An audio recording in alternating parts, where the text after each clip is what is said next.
It's that time. Let's get going. Let's set that up for time.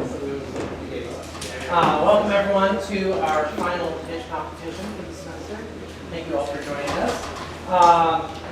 Yeah, before we get going, I would like to come on in. You're right on time. I would like to introduce everyone. Well, we've got most of our judging panel here. Looks like Steve might be running a little late, but why don't we go through? Start with Liz and go down the table and introduce our judges. So, Liz. Hi everyone, I'm Liz Hubing, Senior Director of Workforce and Business Innovation for Greater Iowa City, Inc. Greater Iowa City runs this co-working space here, and I've seen many of you at 1 Million Cups and other different events, but good to see you all again. Lynn. Hi, Lynn Allendorf. I'm the director of the John Papajohn Entrepreneurial Center, and I head up all of our programs that support entrepreneurs, whether they're on campus or around the state of Iowa. Hi, I'm Michael Quinn. I'm the founder of Learn Spatial. I've developed a startup to improve kids' cognitive abilities, to help them master math and get good STEM jobs. Hi, I'm Aaron Bontrager. I'm the owner of Payroll Vault. I provide back office HR and workforce management support to small businesses. Excellent. Let's give our judges a round of applause. So, this is a little bit different than what you submitted earlier when you did your 90-second elevator pitch to see who would be in this next round. This is a 5-minute investor pitch. So, we've got slides, we're going to have a little more Q&A, that sort of thing. So, 5 minutes to pitch, 3 minutes for Q&A after the pitch for 8 minutes total. There's a little money going out for this thing. So, first place, $2,500. It's a decent amount of money. Second place, $1,000. Third place, $500. Fourth and fifth get $250, and then there are going to be a couple of outstanding elevator pitches that are going to get a little money as well. This is our pitch order, so I want everyone to get up on your feet. We're going to do this 5,000. Get up and bring some energy to the front for Walt.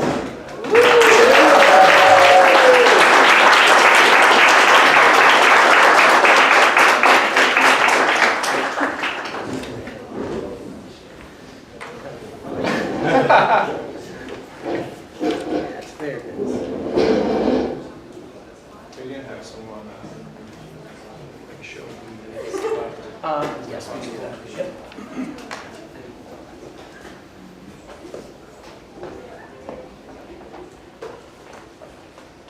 All right, without further ado, my name is Jordan Walters. My company is Walters & Co. I've been hunting from a little age. That's a picture of me with my dad and my grandpa. Unfortunately, what comes with that is hearing loss. The average shotgun shoots at 160 decibels, and scientists say anything over 140 causes significant immediate hearing damage. This doesn't look like a lot, but the way that it's measured, this is actually 100 times louder than what they consider to be hearing safe. On top of this, 75% of hunters, some people argue it's much higher than this, never wear hearing protection. I've never met a hunter that regularly uses hearing protection besides myself. When you ask them why that is, they all say one thing: you hear the animal, you hear the thing that they're chasing way before you ever see it. Now, you're going to hear the mallard flying overhead way before you're ever just going to look up and magically see it. Number two, it's a safety concern if you're not aware of your surroundings. You need to know where and hear your fellow hunter on the right and your left. Number three, it's plain out uncomfortable, and there's a lot of miseducation around hearing protection among hunters. Unfortunately, there's some serious health concerns with hearing damage. Hearing loss is a leading factor for dementia. A hunter is 5 times more likely to develop dementia than the normal average Joe. And on top of that, it's closely linked with depression and a low quality of life. What they call tinnitus is something that develops a high-pitched ringing in your ear, and unfortunately there are stories of people ending their lives because the pitch in their ear has gotten so bad that they can't hear others. Beyond the hunter, it's worse for the hunting dog. It's very common for hunting dogs to be completely deaf by the time they reach old age. They're no longer an effective hunter each time they take the shot, as they're scaring the pheasant away. Animals rely on their hearing a lot, so you have to be very quiet when you hunt. Number three, you're waking up the neighbors every morning at 5 a.m. So there has to be a better solution to this, and I'm sick and tired of this hearing damage in my community of hunters. There is a solution, and that's silencers. Silencers attach to firearms and decrease the noise emitted at the barrel. The CDC says they're the only effective noise control method, and they're the fastest growing market under firearms, projected to be $1 billion by 2026. Number one issue is they've had growth in rifles and other spaces, but for shotguns, hunters use mostly shotguns around here, so they're too heavy, they're too impractical to bring through a field. The current leading model is about this big, and you're going to have to walk many miles with that product. So let me introduce you to my dad, Robert. He previously designed silencers for the Marine Corps, and what we're trying to do is build the world's most practical shotgun silencer. Our competition is relatively small and large. We're aiming for right now, and we actually have 6 prototypes that we have completed. And we think these numbers are reasonable, and they're honestly well above our competition. A lot of the people in the space focus on a tactical audience, kind of like that protects their home, and the hunting space is relatively, it's growing, but it's unreached and unmet by our competitors. The market is very large, 83 million shotguns in the United States, and we're going to focus on a first target market to adopt of waterfowl. Now, why is this? We think waterfowl has the largest problem. They're taking the most amount of shots. They're never using hearing protection. They're in these metal blinds right next to each other, so the hearing damage is the worst for them. And then they're also scaring away the ducks from their property. And this hunting market is ripe to expand from, and overall, you can see there's a clear ability to scale. Demographics are mostly male, middle-aged, and about 50% meet the demographic that can afford this. Now, I plan on how to market this. I have a relationship with many major influencers that support my product, and from day one would be willing to put something out there. There's some major online retailers as well that would be happy to partner with us, and we've had initial talks with, and then eventually we'll have sales at your grandpa's brick and mortar store.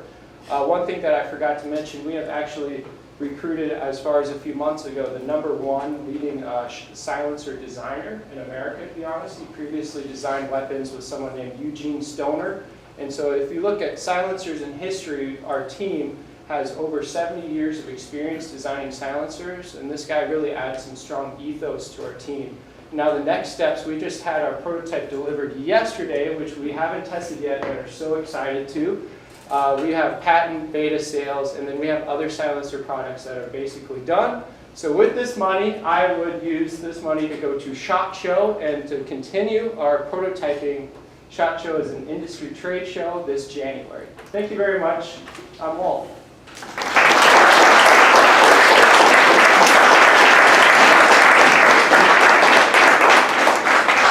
All right, judges, you have 3 minutes. Great presentation, Jordan. Can you talk a little bit about what you think your pricing will be for this? Yep. And how that would match up with your competitors? So our competitors say about $1,000 is what they sell it for. Through customer discovery, they kind of validated that customers will pay that. Right now, the unit economics look at $200 is what it would cost of goods to create this, so that's an 80% gross margin. Net is about 40% on the unit economics. So where do you think you would land then? Around $1,000? We would, yeah, about 1,100 is what we're looking at, slightly premium, but yeah.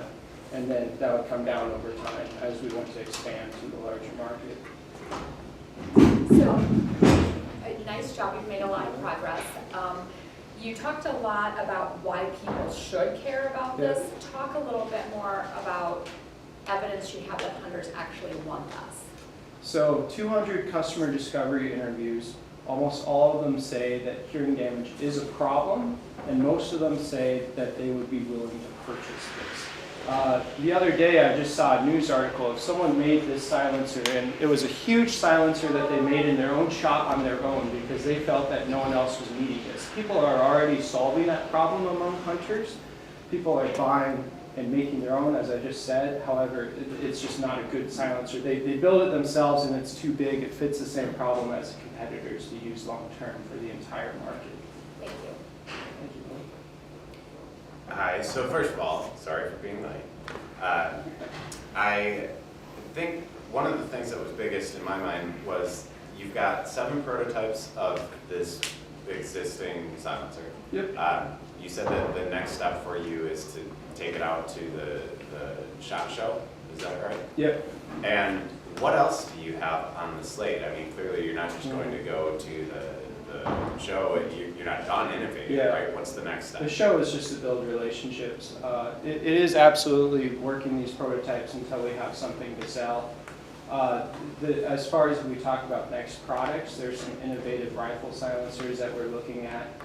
There's no shortage of needs or problems to solve in this space as far as if you go to hunters or even the tactical audience. But this is where the market opportunity is right now, so we're going to really try hard to get a good working prototype. And once we have the capital to think about it, we might, but this is our horse long term. Sounds good. Great presentation, love it. Couple things.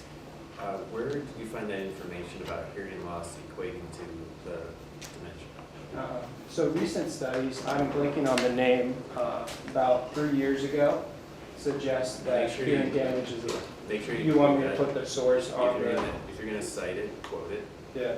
Or if you're gonna talk about it, quote it. The other thing is great description of why all these questions these judges ask, put that in the presentation. That's the stuff we really wanna know. Then the last thing, hunters might, if you get resistance with hunters wanting to adopt a silencer, they might not do it, but I love the idea of connecting it to their dogs, because a hunter will care more about their dogs Absolutely. than their own personal Yeah. health. So make that connection, that's how you, that would be an interesting way to tie Yeah, it that's a great point. in. Love the idea, like everything you do is great. Thank you. All right, great job. Thanks so much. All right, next up, we're all about sleep here. So let's get on your feet once again and welcome Aurora Sleep Watch.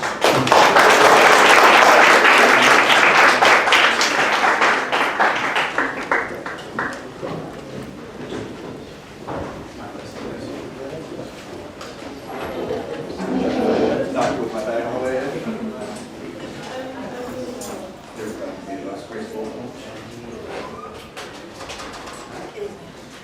Hi, my name is Benjamin Parks. I'm a mechanical engineering student here at the University of Iowa, and I'm the founder of Aurora Sleep Watch. By show of hands, how many of you have ever woken up at the end of a full night of sleep or at the end of a nap and you still felt exhausted? Right? Chances are that you woke up at the wrong time in your sleep cycle. And when that happens, you're likely suffering from what is known as sleep inertia. Sleep inertia is that feeling of drowsiness, grogginess, or disorientation that can last for up to a few hours after waking up. The problem is that traditional alarms wake the user at a time that is arbitrary to their body clock. What that means is every time that you set an alarm at night, you might be waking yourself up out of deep sleep the next morning, causing sleep inertia. Sleepiness and fatigue is an issue that costs American businesses $136 million every year in workplace accidents, late arrivals, absenteeism, and underperformance, according to the National Safety Council.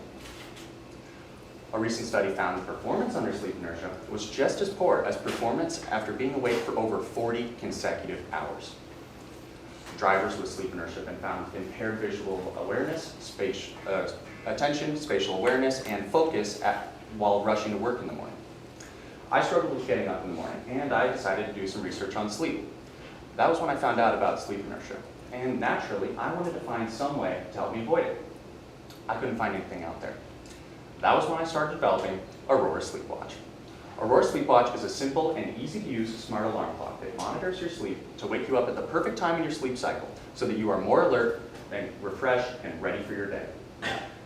It sets out to make sure that there's no more brain fog or disorientation.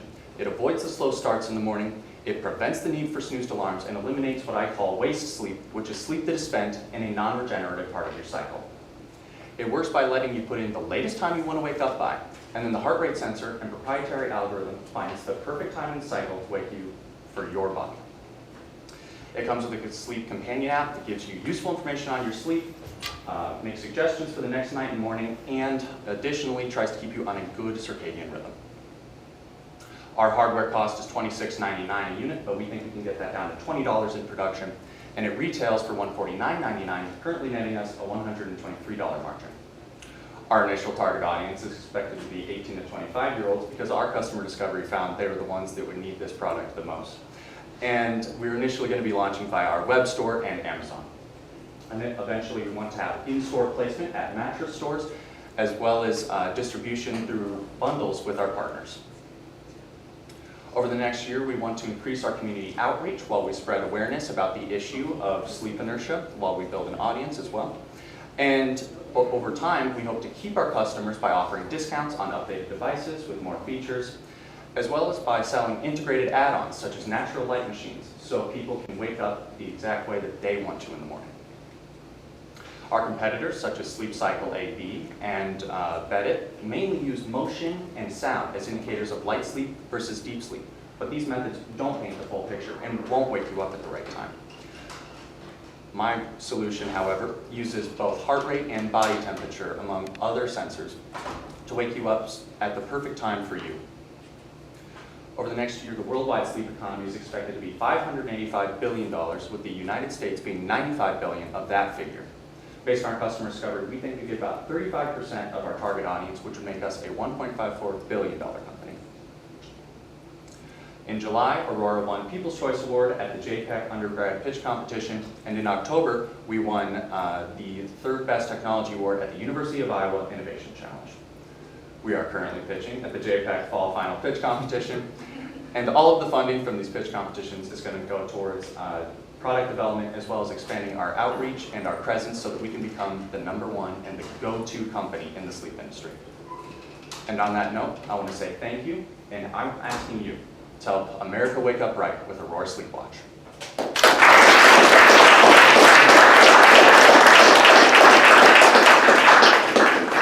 right, judges. That is a demo piece from China.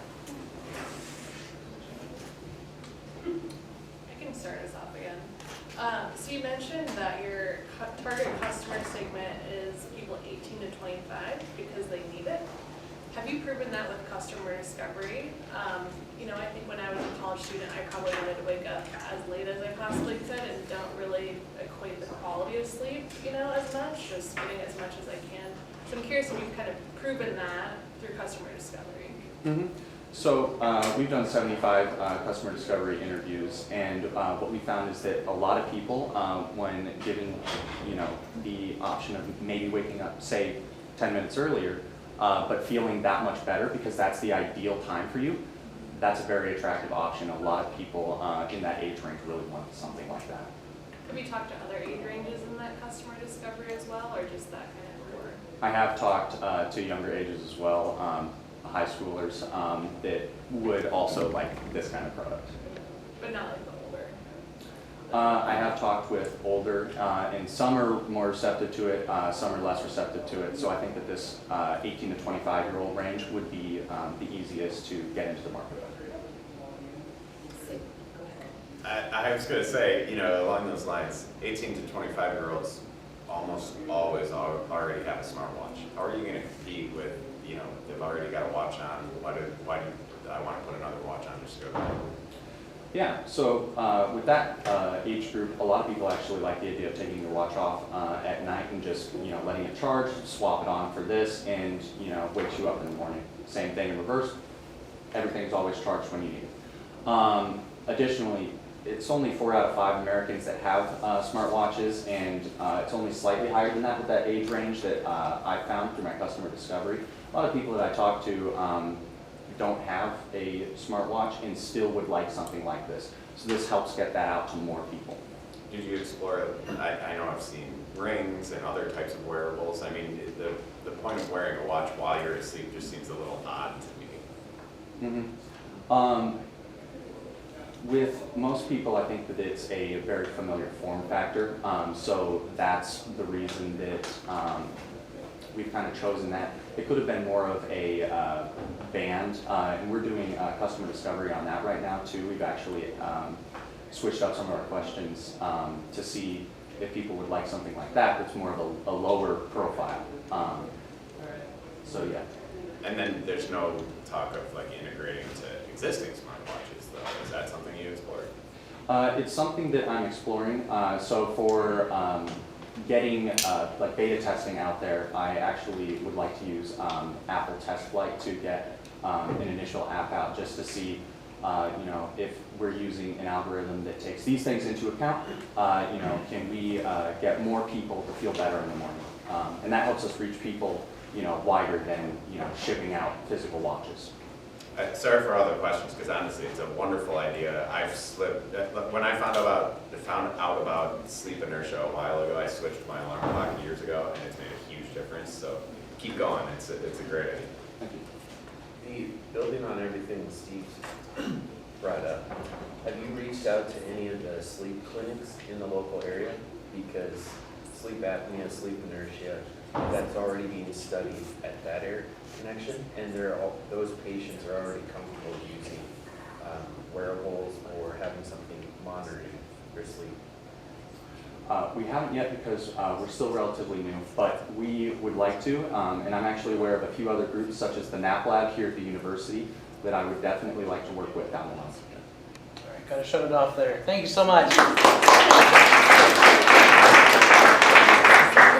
right, so this is an amazing group of different products, solutions, that sort of thing. So we've got shotgun sandwiches, we've got sleep watches, and now we're going to move into the world of filmmaking. So get on your feet again. The heart of the picture.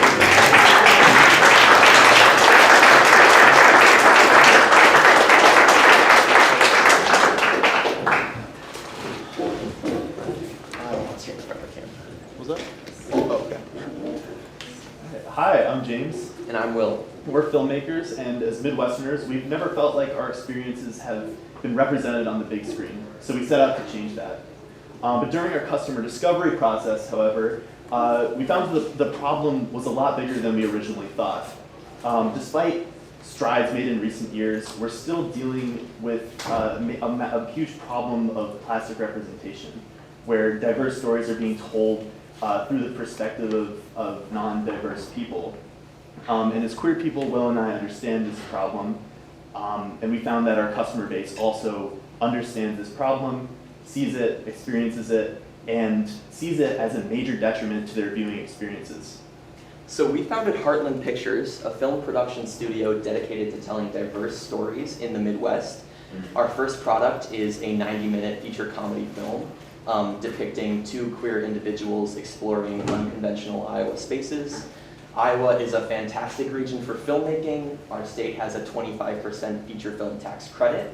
We've also already gained a huge team of collaborators. At the last pitch, we had 30 collaborators ready to work on our project. Since then, we've added 10 more. The one thing that our interviewees agreed with across the board was that telling diverse stories from an authentic perspective increases empathy for each other, makes people more empathetic towards each other, and that creates a better world. And Will and I want to do what we can to make that happen. Will and I are seasoned filmmakers. Between the two of us, we've made hundreds of short films, 2 feature films, and we've placed first at 26 film festivals across the country, where we've been praised for our unique perspectives and original storytelling skills. For this project in particular, we have a wide network of industry professionals who are advising us, ensuring that we're taking the right steps to create a great product. We have 2 major customer segments. For the first customer segment, Midwestern film audiences, we're confident that they'll connect with our movie. Our second major segment is film distributors. So major film distributors like A24 and Netflix are common partners with independent production studios. They bring our films to the big screen and to streaming platforms for a share of the ticket prices, usually 30%. Because of the Hollywood strikes, film production has been basically halted for the last 9 months, and in March, another guild's contract is up for review, meaning that the production halts could continue into and beyond 2024. And so because of this, film distributors are going to run out of movies to show in the movie theaters. And we've already seen them turn to independently financed films this year, such as The Sound of Freedom or the Taylor Swift concert film, both of which made a 1,600% return on their original budget, which is up from a 120% return that we see in a typical market.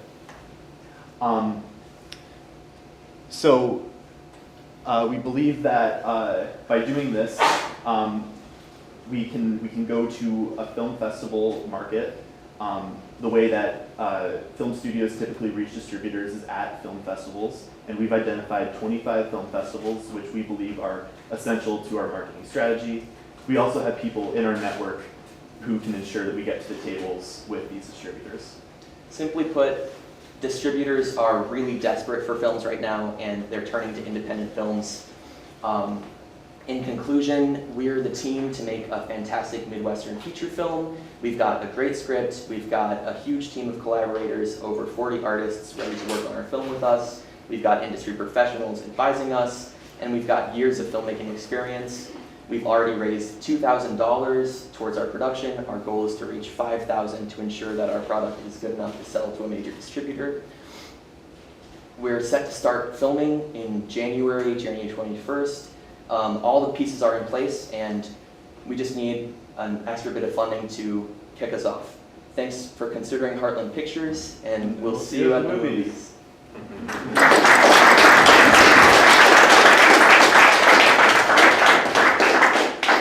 Judges.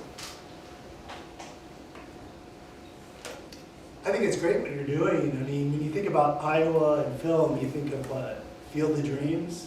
Mhm. That's not even a good movie. But, yeah. Cedar Rapids wasn't even filmed. Film festivals. Are there film festivals in Iowa?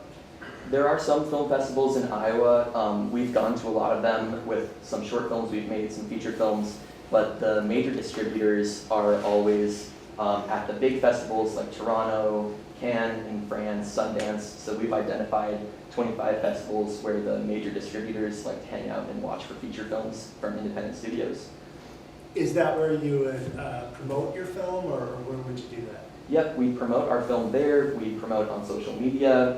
We'd also use our industry contacts to try to get a foot in the door with some of these studios. Can you tease out your business model a little more? Like, I see the expected return, like small words and pictures for a non-film industry person. Like, how are you gonna make money off this? Yeah, thanks for that question. So the major chunk of money we'll make upfront is if we do sell the distribution rights to a distributor. Distribution rights, depending on the value of the asset, can go anywhere from a few $100,000 to a few million. We probably won't make the upper level, but we're really just getting started on the business side. But yeah, so we also will make a profit from the ticket prices in film sales. So we'll make 60 to 70% on ticket sales. Another avenue that we can go is simply by using this film as kind of a demo reel. Oftentimes, distributors will be looking for new talent who, may not have quite amount of the right resources to make a product up to their standards, but they'll see that as an opportunity to invest further. You mentioned a lot of your partners and collaborators. Obviously, having a strong team and network is essential here. Can you talk a little bit more? My partner is a filmmaker, so I understand that this is a very difficult area to be in, and your connections are so essential. Yeah, so we're cinema students. We just joined the incubator in October, and we've made a really vast network of filmmakers, actors, artists, costume designers. Film, it really takes a village. So all of our friends and our collaborators we've been working with for years are going to be really essential to bring this product together. Everyone is super excited to work on the film. We're excited to work on the film. And hopefully, if this takes us somewhere, all of us are going to be continuing to work together on future Heartland Pictures films for a long time. A lot of the people are people who we've met through the department at Iowa, friends that we've made at the university, and people kind of friends of friends. Do you have a network that will help you sell this film? I think it's obviously great to have people to create it, but you need to sell it. Yeah. So our mentors are industry professionals working at HBO, working at Paramount.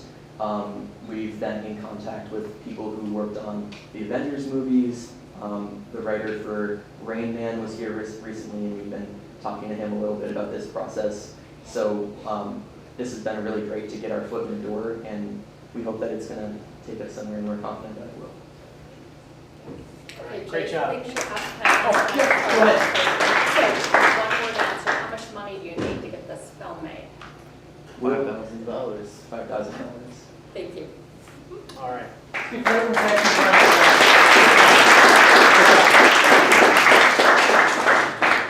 All right, so switching from filmmaking to dentistry now. It's an interesting change. So get on your feet one more time. For Q sensor.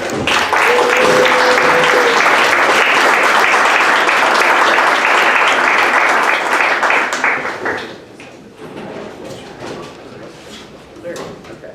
All right, got 5 minutes. Good morning, everyone. My name is Eric Jungers, and today I'll be presenting on Q-Sensor. So just a little bit about me. I'm a pre-dental student here, and I've always been interested in dentistry since pre-K up until now. I've worked over the last 4 years as a dental assistant, and that's how I got involved in my device. So being an entrepreneur and recognizing the world around us, I've just become cognizant of all the different devices like heart monitoring devices, glucose monitoring devices, and like fitness watches, and just seeing how I could involve this into dentistry is something that I recognized when shadowing a pediatric dentist, and recognizing that childhood cavities are the #1 leading cause of most chronic childhood illness in children ages 6 through 19, according to the CDC. And just recognizing that tooth decay is almost entirely preventable is a big part of the problem that I discovered.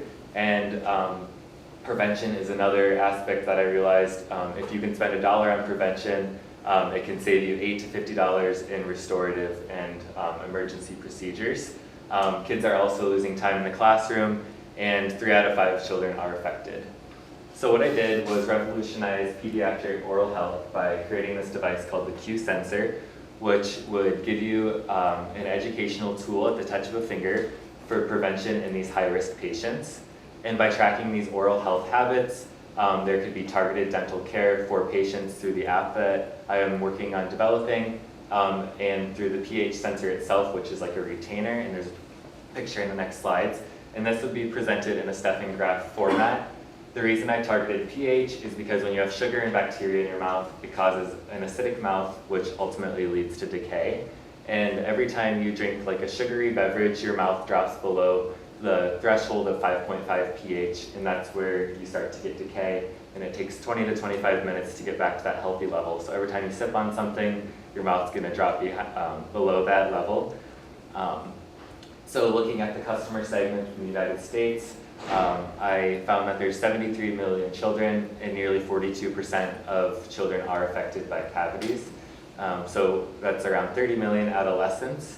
When I looked at different competitors on the market, I found a few different devices that are all a little bit different. So the Halo device is this first one on the top, which is just a pH sensor that connects to a Bluetooth app on your phone. The Food Marble is like a digestive gut health sensor here, and then the mouthwatch is intraoral camera that is used in dental offices. So my device would be a little bit different. It's this bottom one that would connect to an app and track pH levels in pediatric patients. And my goal is to have it cost around $160, which may seem like a lot of money, especially when a lot of people that are experiencing this are low-income patients. So I've looked into different options for preventative care, and that insurance companies may help pay for this, as well as making it like HSA and FSA eligible, such as this ring that I saw an ad for, and making it affordable for everyone so they can afford it. So this past semester, I've done 30 different customer discoveries and just continued to understand better ways to craft this device. I've kind of pivoted from like a Hall crown to this retainer method, and just creating a simple yet powerful device that can help parents educate their children and dentists educate children is very important. And I've just explored like different things at the engineering library, like pH sensors, just to get more insight into this. So my future aspirations for the Q sensor, just continue to work on a prototype, research, partnering with a biomedical engineer, executing my business plan, jumping hurdles in the future with like the FDA and ADA, and then coming up with a physical working prototype. And then beyond pediatric dentistry, I think there's also a market in many other areas that affect your oral health. So this is my value proposition. Unlike any other device on the market, the Q Sensor is a series of health initiative devices that will revolutionize the way people understand their oral health at a touch of a finger. Thank you for listening.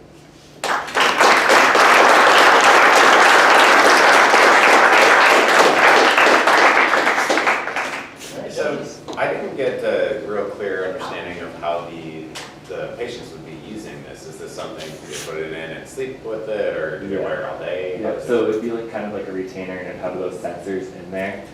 So they would get it through their dental office that they go to, and the dentist would be the one that gives it to them, and then it would connect to the app. The sensor would be able to show those readings on the graph. So do you anticipate they'd wear it all day long for a number of days and then like review with the dentist? So hopefully they would like schedule back like 2 or 3 months out and just kind of like keep meeting with their dentist as needed to see what kind of treatment plan they can have, because there's really nothing that they're using right now that involves technology to educate patients. So that's my goal. But they would wear it all day long. Yeah, yep, to have the readings. So even when they're eating? They would have to take that when they're eating, but then they would kind of see when those pH levels are most impacting their oral health. And so it would be people that had, like, children that had a high number of cavities would be the target? Yeah, that would be the Okay. target. Thank you. Yeah. I think that's going to be the challenge, is that the kids with cavities don't have insurance, they don't have the money to pay for this type thing. I don't know if you thought about that. Yeah, that's kind of why I've looked into like the preventative aspect. If insurance companies would cover it, that would be one of the goals. Otherwise, making it like covered by like your health savings account. That's another thing I kind of looked into. Because with that fitness ring that they have, that's covered by HSA. So I was like, maybe that's a possibility for people to make it more affordable. Have you explored what regulations will then come into play if you're trying to make this That's thing? something that I've kind of looked into down the road with like the FDA and stuff. I know that there's going to be a lot of hurdles down the road with that. So after I kind of come up with a prototype, that will be a future challenge. You shared kind of your estimated price for this. Did I not catch like kind of the cost you expect for this? Yeah, around $160 is kind of what I want to keep it to make it. For the price or the cost to make it? Oh, to make it physically. I think it would cost around like $30 or $40 to physically make it, and then sell it for $160 on the market. Yep. Expand on your customer discovery. Like, who are those people? Yeah, so I've met with a lot of my friends are like in the pre-med or like dental world, so I've kind of gotten their perspectives. I've also worked with a pediatric dentist and then like general dentist that I work with, and then just like other people in the class. When I did like a booth at one of the events that we had, I got some customer discovery there. So yeah, just like a lot of medical people, I would say. Any in your target market? I've talked to a few different friends like that have kids, just to get their perspectives, probably like 5 people. All right, I think that'll do it. Thank you so much.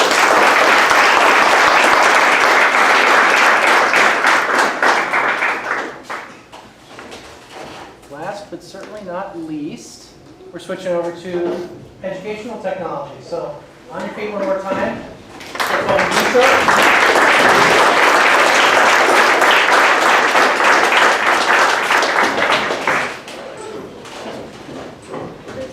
Oh, I didn't know you could do it that way. Click it and see if it actually. Yeah, let's see. Yeah. There you go. Okay. Great.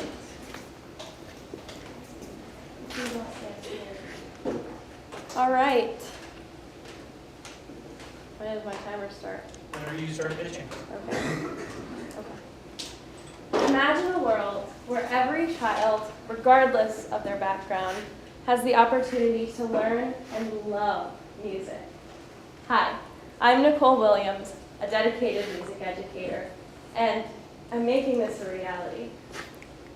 So, what's so important about music education anyway?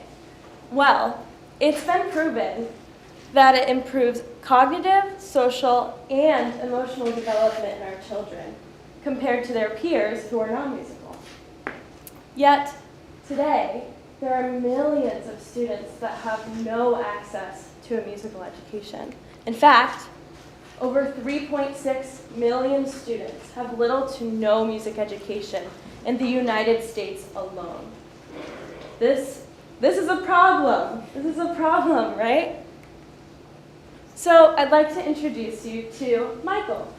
Michael is a middle school band instructor, and here he is giving a group lesson.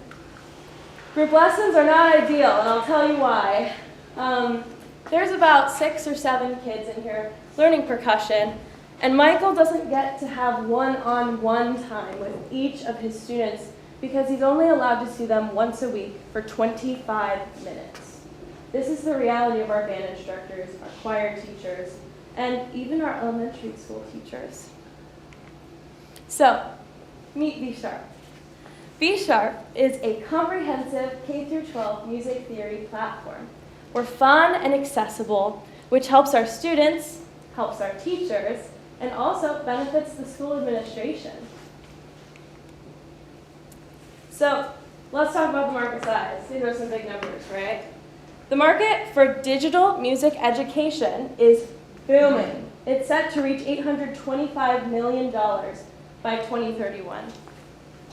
And we've captured some of the market already, and we haven't released the data. So we have 500 student users and 10 educators signed up, ready to be a part of our beta test program. This is pretty amazing. So, moving on to pricing, numbers. I'm a musician, guys, so bear with me. Our pricing starts for private teachers at $4 per month per student, okay? Now moving on to our school district pricing, we charge $2.75 per month per student for our school districts. Considering the Iowa City Community School District, our elementary schools and our middle schools, around 9,700 students there, would generate $215,000 in revenue for us. And we sell these in 8-month blocks, right? Because that's the school year. Okay, let's talk a little bit about our competitive advantage. B Sharp offers comprehensive standards-aligned content, surpassing Duolingo, textbooks, and private lessons in accessibility and effectiveness. So here's our goals. Year 1, we have got to release this beta, and that's why we're pitching, right? We want the money. We need the money to get this beta done. After releasing the beta, within year 1 hopefully, we'll go ahead and roll it out. Start testing, start tweaking, start refining. By year 3, we plan to expand regionally. It's an Iowa-based startup. I want to start here. I want to help our students, and then maybe the rest of the Midwest comes after that. And then, we'll go to San Diego or something like that. By year 5, with our advisors' connections, we're planning on expanding globally. So, wouldn't be a startup if we didn't have a team. We have myself, I'm the founder and CEO of B Sharp. We also have Laura Christensen, who is our COO, and she was previously the project manager for Pear Deck. Anyone familiar with that company? That Pear Deck sold to Google recently. And we are accompanied by Ryan West, the president of West Music, president and CEO of West Music, and Nancy Crete. She's been teaching for over 60 years, so she is a genius when it comes to music education. And I just have one more thing for you, and I really want you to listen to this. Are you ready to make a more musical world with me? Thank you.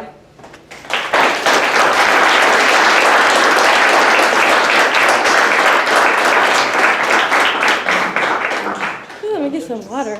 That was a lot of talking. Hi. So this is but first of all, great job, and great job to the other pitchers that I didn't say that to. This is a platform that supports those teachers, so Yes. the private teachers and the school teachers. And music teachers in schools, yeah. Okay. I think the real benefit here is going to be in school districts, especially the rural school districts. I mean, we have so many in Iowa. On my slide back there, I included a 97 student school district. That exists in Iowa.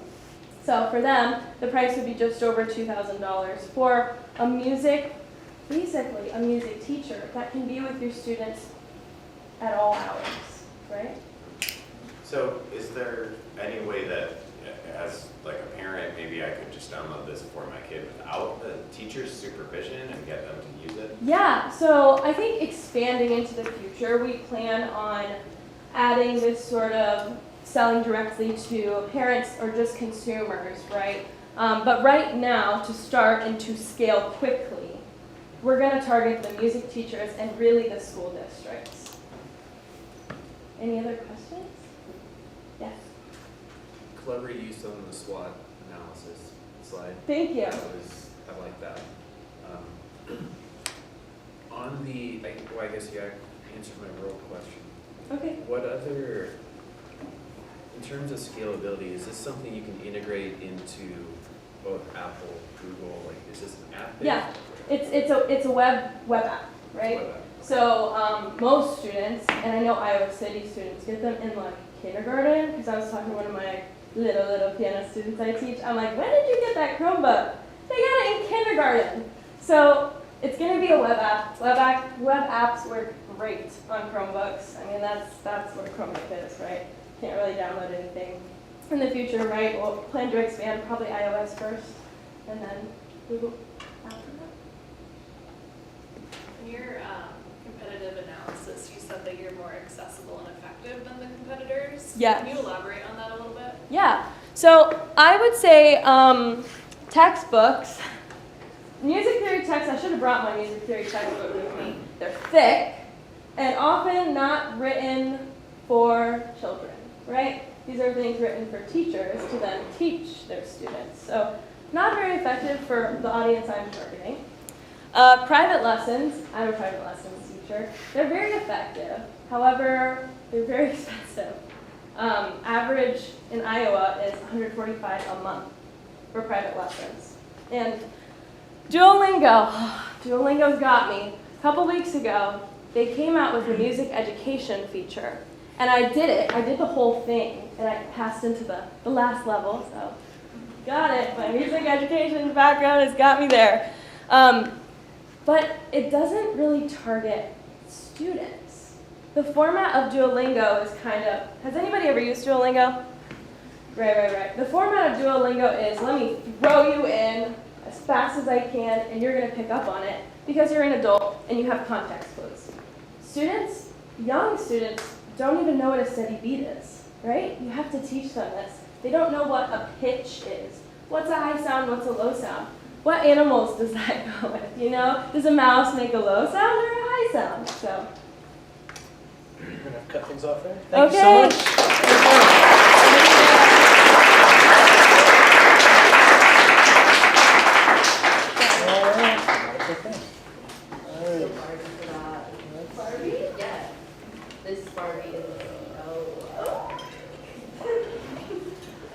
Okay, so we are going to take the judges into the conference room, and we're going to go through and figure out who gets first through fifth. And until then, if you haven't had lunch yet, grab a lunch. I know David brought pie, so there's some pie back there. And we'll be back in just a couple minutes. All right. Let's bring everything back together. We're going to get out some money here. So our judges and everyone grab food and then find a seat. And then all this stuff will be over and you can enjoy finals week, enjoyable as that is. And grab food, grab drinks. And grab your seats. All right. Lynn, are we waiting on some chips or are we? Oh, we don't have them. Okay. We'll Photoshop something. We big ones? Yeah, big checks. Aww. Next semester. So do well next semester. You can get into this competition. We're giving away 5 prizes for the pitches you heard today, but there are also 2 other prizes for folks who didn't quite make it into this, but were the best of the best in the elevator pitch group. So those 2 businesses are Speedy Schedules and the Perfect Cup.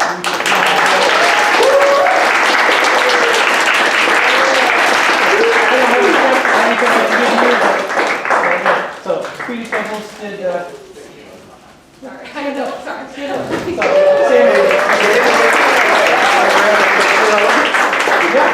you want to come up and we'll get a picture? Or at least have slides. You don't have to get text. Well, I think I can say. You want to do it against the? Hey, you too. Let me try it right here once. Where do you want Just over on this side. Hope there's not too much of a glare. Cool. Come on. Yeah. You want me in there too? Or? Yeah, Jay, get in here. Let me see here first, man. Yep, it'll work. Okay, on 3. 1, 2, 3. One more. Good. Thank Cool. you. Great job. All right, so now we're going to go 5th, 4th, 3rd, 2nd, 1st. So by the time we get to 2nd, you know who 1st place is. So it's a little bit anticlimactic, but 5th place, so both 5th and 4th place also received $250. So we had a hard time deciding order. We had a long discussion about, you know, especially the top 3, but even the entire order. So 5th place, Heartland Pictures. Why don't I get all of them at the end since we don't have the checks? I'll just get the whole group. That works just fine. Okay. Yeah, give it up for Heartland Pictures. 4th place, Q Sensor.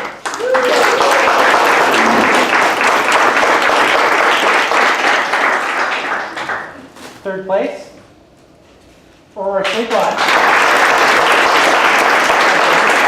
So that's $500. And then let's do a drum roll. Second place, Walt.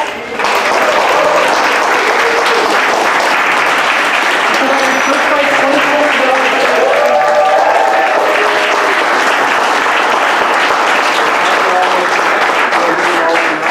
Okay, before we do that, why don't we have our judges, now that you all have faces full of food, why don't you, if you each would like to go through and make a comment or whatever you'd like to do, so maybe start with Liz. Yeah, thanks for warning us. Yeah. I know. All right, at least I don't have food in front of me, so it's a So I'm little trying to start easier. against that. I think the consensus from all of us was that we were so impressed by all of you and how dialed in you are with your pitches. So great job. I'm excited to see you progress even more. I hope you stick with it, all of you, and keep on plugging along. Steve. Yes, I agree with Liz.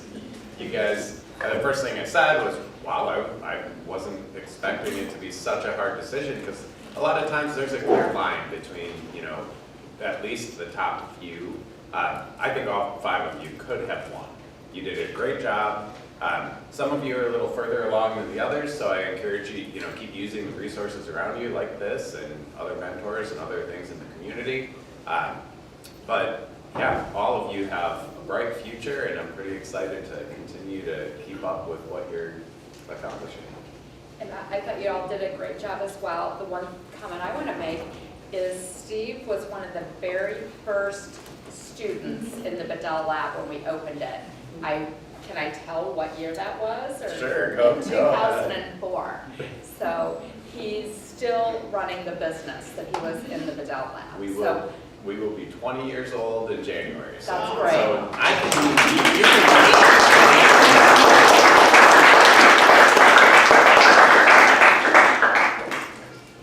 I just enjoyed all of your pitches. My gosh, it was a lot of fun just going through and listening to all of them. And you have some really good ideas, and I hope that everyone kind of continues on and develops them and is super successful with them.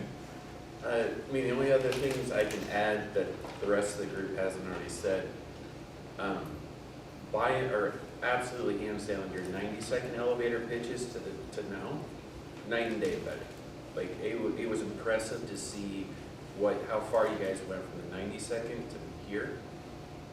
Also, I guess the only other thing to add, I've been in your shoes as well. Just last year, I went through UI Venture School to build my business, so the terrifying, exciting experiences that you're living, keep in mind, and yeah, it does work.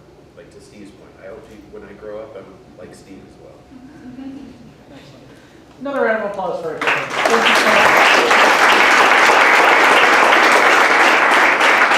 And with that, a couple more announcements. So if you haven't signed in today, make sure you do that because you want to get that last 10 points.